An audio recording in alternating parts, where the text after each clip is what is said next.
Gear up, Scooter fam. Today we're going to take a look at a few more new scooters from Segway.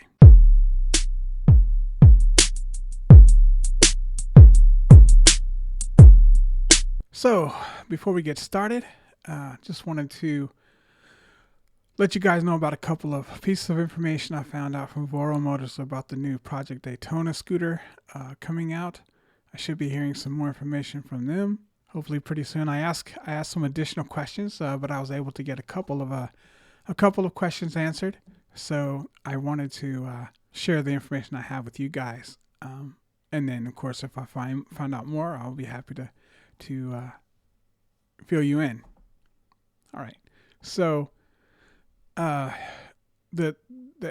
current weight of the scooter is right at 130 pounds, and so roughly it can that should where it be should be falling around. And top speed, I saw something said 80 miles per hour. He let me know that a more realistic expectation for speed for the new Project Daytona is around 70 miles per hour. So far that's all I have on the stats. Is it's going to weigh around 130 pounds and get around 70 miles per hour. Both of those are estimated at this point.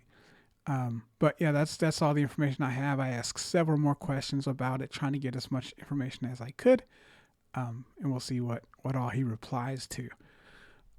But yeah, that's all I have for that. Let's go ahead and get into the video for today, which is we're going to start with the Ninebot F3. This is a new scooter from Segway that's releasing soon. I don't have a price yet on this one. I can tell you the F2 is a $599. So hopefully it's very similar to that when it releases. I can tell you that the estimated range at top speed is around 25 miles. The top speed is 20 miles per hour. I don't have a 0 to 15 or anything on this particular scooter. The weight is about 42 pounds. The maximum load it can carry is 265 pounds. The motor nominal power is 450 watts. The battery voltage is 36 at about 10 amp hours. There's a thumb throttle. There's a front hydraulic suspension and rear elastomer suspension, something like that. It looks like maybe there's a spring inside here that provides the suspension for the rear in this case. So it's interesting, but that's speculation, but that's what I see, just based on what I'm seeing. So the front brake is a disc brake and the rear brake is a regen brake on this scooter. The tire size is 10 inches. They are both tubeless tires with self-sealant built in. And then the IP rating is IPX6, and all of the Segway scooters are UL listed. So this is the Max G3 from Segway. It hasn't released yet, so I don't know the actual price that it's going to be, but the Max G2 is around $1,000. So I would expect it to be very similar. The range is going to be 25 miles at top speed.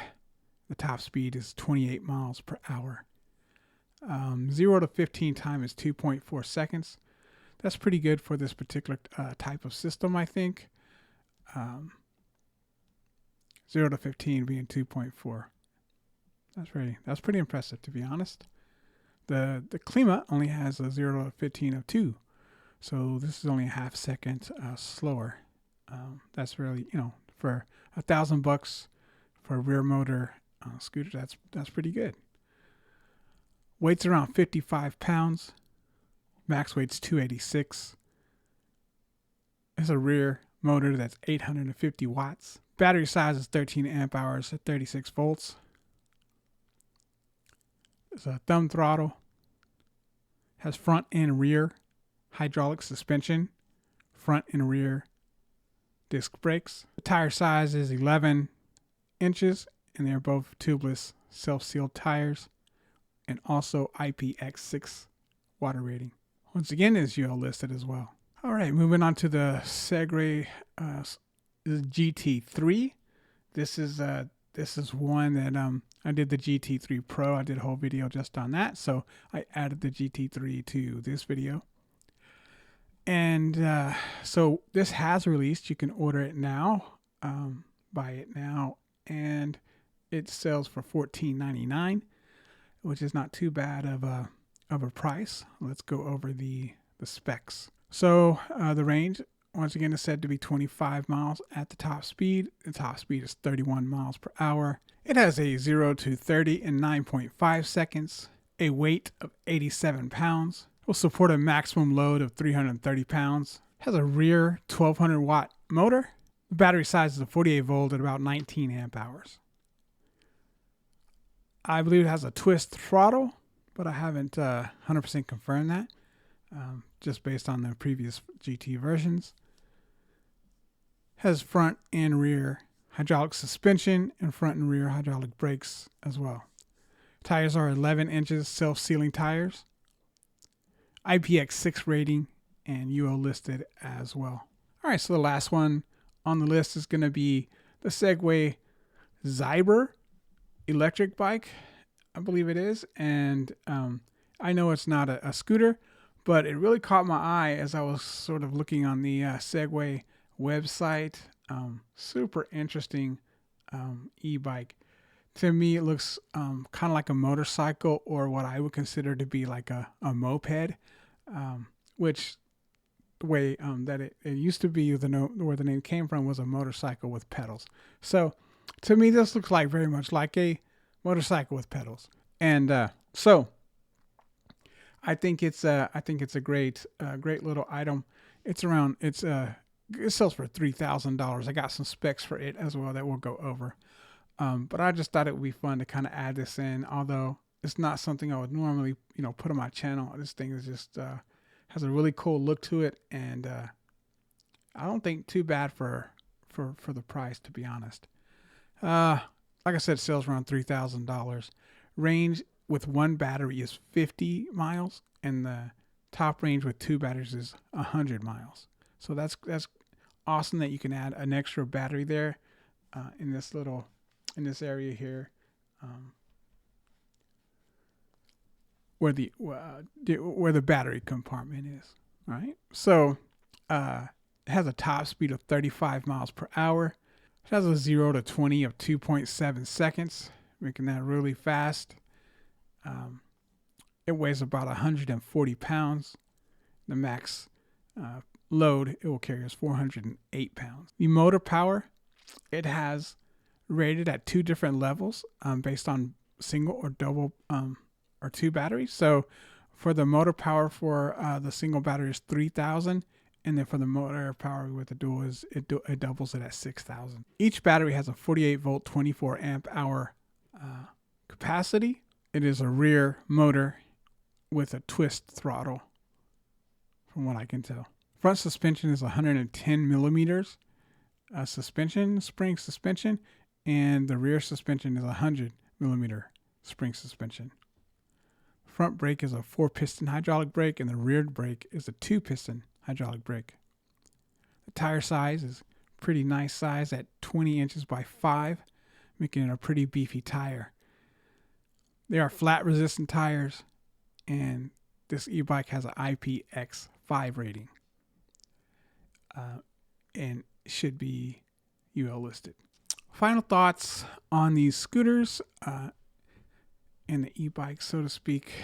I don't really have too much to go over for the e-bike. I just thought it was a really cool e-bike. What do I like about what we have here? The GT3, the Max G3, or the F3. The GT3 is a 48 volt system. Not quite as big as, let's say, the GT1. Both of them have 11-inch tires, the Max G3 and the GT3. Hydraulic brakes for the GT3 and disc brakes for the Max G3. 31 top speed for the GT3 G3.